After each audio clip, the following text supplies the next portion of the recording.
Hey you, do you hate child marriage? Yeah, we thought so. Most people do. Which is why it's so awful that it's still legal in Canada. And as to be expected, over 85% of these unions are between young girls and much older men. Does that disgust you? I'm sure it does.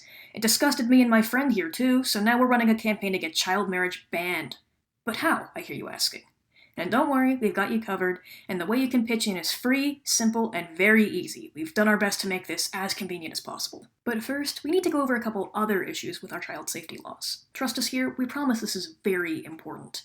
Child marriage isn't the only bad thing we need to criminalize here, we also need to criminalize statutory. See, in Canada, 16 and 17-year-olds are undeniably considered kids. They can't drink, they can't vote, they don't have the full rights of an adult, and appropriately so, because they're not. Any pornography of any kind depicting anyone under the age of 18 is unambiguously considered child porn, and on top of that, anyone under the age of 18 who engages in prostitution is legally understood to be a child prostitute under Canadian law. 16 and 17-year-olds are clearly children, and we even consider them as such under our own laws. Why, then, is our age of consent only 16? Yeah, the law allows fully grown adults to rape kids with no consequences.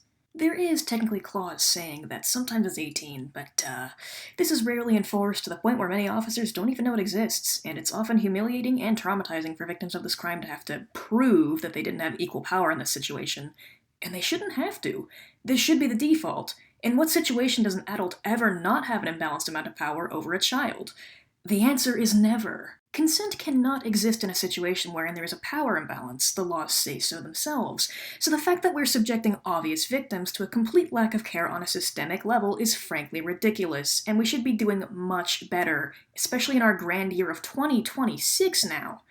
Finally, we need to fix our close-in-age exemptions. Now, to those who don't know what these are, basically close-in-age exemptions exist to keep two kids of a similar age from being tried for for being intimate with each other. In concept, this is great.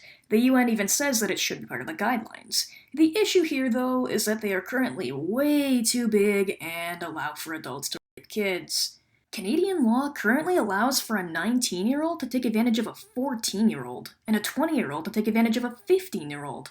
This is a kid in 8th or ninth grade getting taken advantage of by someone in their 2nd or 3rd year of college. That's disgusting. This needs to be changed. But how do we fix it? Well, the answer is pretty simple. We change it to a 2-year gap until the age of 18.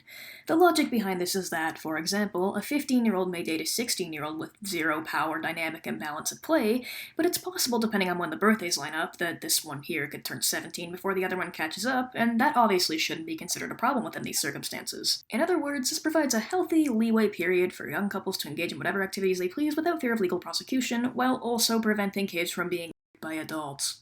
So we actually got 3 things here: ban child marriage, raise the baseline age of consent to 18, and amend close-in-age exemptions. But again, I hear you asking, what can I do about this? And yes, this is a section where we'll cover that, and again, we promise it's very simple. So every citizen of Canada has a member of parliament to represent them, and if you reach out to them, they are legally obligated to listen to your concerns regardless of their own political affiliations or opinions. They have to listen to you, and there are many ways to contact them. First, though, let's get into how to figure out which one is your MP. So, who your MP is usually determined by your postal code.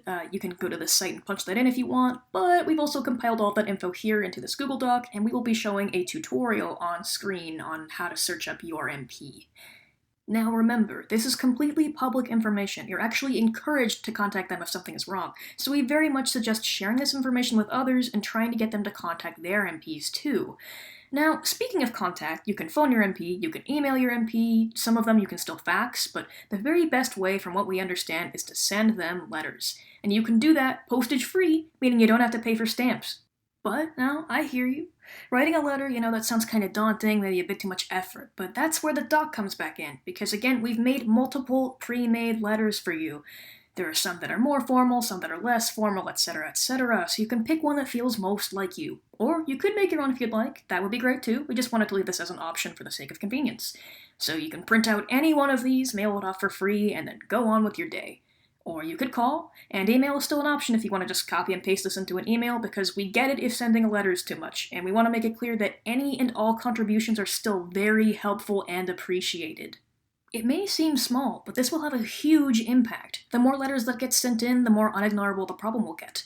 The more MPs this hits, the further across Canada we can get this to spread, the more calls that come in, the more letters that come in, making it very, very clear that we as Canadians care about this and want to ensure a safer tomorrow for all the kids in this region. The more they'll know that they have to do something about this. So please, join us. Send your emails, make your calls, send your letters. And protect our children from sexual abuse today.